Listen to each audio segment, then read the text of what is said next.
Fala aí, galera do Ranking, beleza?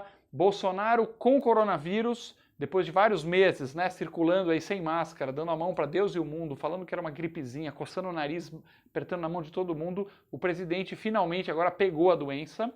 E as redes sociais já estão se posicionando aí, né? Quem é contra o governo tá lá naquela vibe, né? Aham, agora sim, falou que era uma gripezinha, olha só, vai pagar para ver agora. E quem é governista tá dizendo, e daí? Em nenhum momento o Bolsonaro falou que ele não iria pegar, ou que ele está imune a pegar coronavírus. Ele sempre disse que é um problema menor, que essa doença não é uma doença séria e que se ele pegar uma hora, pegou e vai ficar bom depois e acabou. Então nos parece que na guerra de argumentos, não é um fato que enfraqueça o presidente ter pego o coronavírus e nem que fortaleça. A verdade é que é muito pouco relevante para o debate público.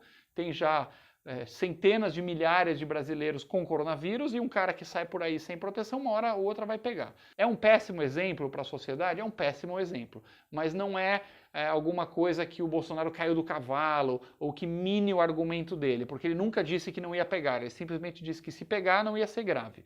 E nesse ponto, não deixa de ser verdade que a doença não é uma doença séria na maior parte dos casos, né? O coronavírus é uma doença leve até a hora que ela deixa de ser leve. Está muito claro isso, a maioria das pessoas não morre de coronavírus, uma hora elas vão se curar. E, inclusive, os bolsonaristas têm um argumento muito forte, né, que eles ficam o tempo todo batendo. Olha só, vocês só olham para os mortos, mas vocês não olham para os curados, para os curados. Esse argumento é sem pé nem cabeça. Então, assim como o argumento de dizer, o presidente caiu do cavalo agora porque pegou coronavírus, esse argumento é sem pé nem cabeça. O argumento dos bolsonaristas, o Brasil é maravilhoso porque nós temos o maior número de curados. Grande coisa, essa doença é uma doença que mata uma fração das pessoas. Então, se você deixa a doença correr solta, com irresponsabilidade, com incompetência, como no Brasil fez, e começa milhões de pessoas a pegar, claro que você vai ter o maior número de curados. Isso não é uma notícia boa, isso é uma prova da gente ser incompetente. Então, é muito pouco relevante esse assunto do Bolsonaro ter pego o coronavírus. Agora, o que é muito relevante são as reações nas redes sociais e os discursos, né? Muitas vezes de ódio, de desejar a morte do presidente, de falar, espero que morra agora disso, que a gente até entende do ponto de vista individual, se o cara está muito raivoso, na rede social as pessoas soltam o veneno mesmo. A atitude mais decente seria, mesmo que você não gosta do presidente, você não concorda com as políticas dele, em relação ao ser humano Jair Bolsonaro, um senhor de 65 anos, que tem filhos, que tem família, você não quer a morte, você não quer que a pessoa sofra de doença, você deseja restabelecimento para qualquer pessoa, mesmo que seja adversário seu, e você fica no embate político das ideias. Isso é a coisa decente. Mas teve um destaque de um artigo, que é muito sério, porque nós estamos falando de um colunista de um jornal de primeira linha, que é o Hélio Schwartzman, da Folha de São Paulo, que ele fez um polêmico artigo escrito "Por que eu desejo a morte do Bolsonaro?". O cara abertamente ele vai lá e fala que ele deseja a morte do presidente. É uma coisa de uma escrotidão absurda você desejar a morte de alguém.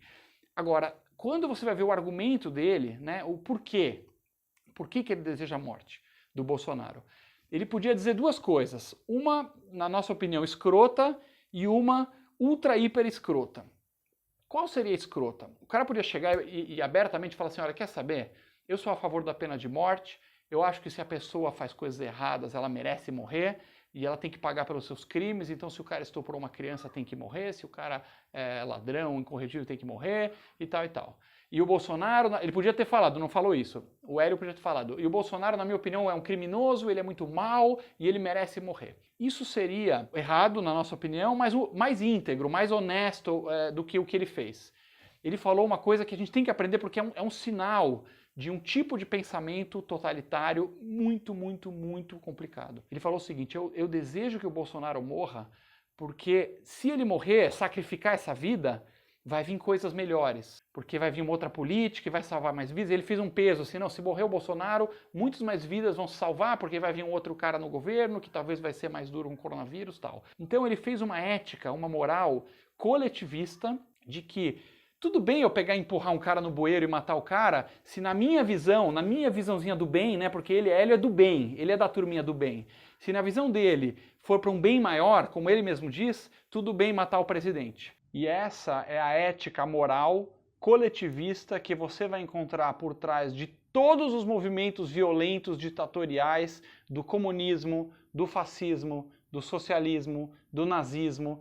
Toda vez É a mesma história. Ah, mas tem um grupo que é do mal, que vai ter que ser sacrificado por um bem maior. É o bem maior porque é a classe proletária, é a raça ariana, é a merda que os caras inventarem para aquele grupinho de canalhas do bem poder governar e tiranizar a sua vida. Em contraposição, a ética individual, ela diz que a vida é sagrada, você não pode jogar ninguém no buraco em nome de sei lá que bem maior. Ninguém pode ser jogado no buraco, as pessoas têm que ser julgadas pelas suas próprias ações. E você não pode pegar um inocente, porque o Hélio falou isso, ele não falou que o Bolsonaro tem que morrer porque ele é culpado e ele merece morrer, ele falou não, porque vai ser um bem maior. Você não pode pegar uma pessoa e jogar no bueiro por conta desse bem maior teu. Então, note o discurso perigoso de quando uma pessoa deseja sacrificar o outro, né? Nunca ele, porque o sacrifício heróico mesmo é aquela pessoa que faz ele mesmo. Ó, eu preciso me sacrificar, esse é o verdadeiro herói em contraposição ao canalha, que é aquele que fala, não, eu sou do bem,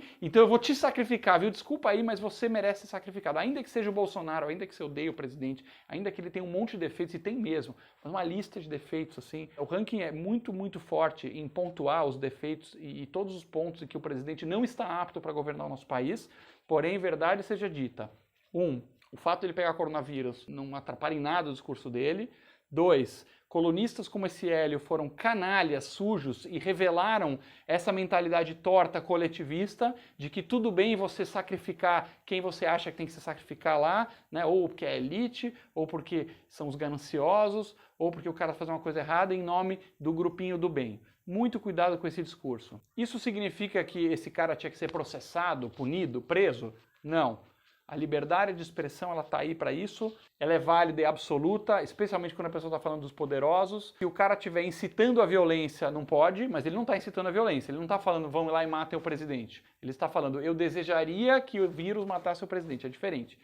Ele não está fazendo uma calúnia, do tipo, o Bolsonaro foi lá no parque e roubou o pirulito de uma criança, e mentira. Não, ele não está fazendo calúnia. Então, não estando fazendo calúnia, difamação e incitação à violência, ele fala a merda que ele quiser, é uma merda perigosa, que é até bom nos alertar sobre os perigos da mentalidade desse tipo, que gosta de sacrificar o outro em nome de um bem aí, que na prática acaba virando um regime totalitário. Se você gostou desse vídeo, siga o Ranking dos Políticos nas redes sociais.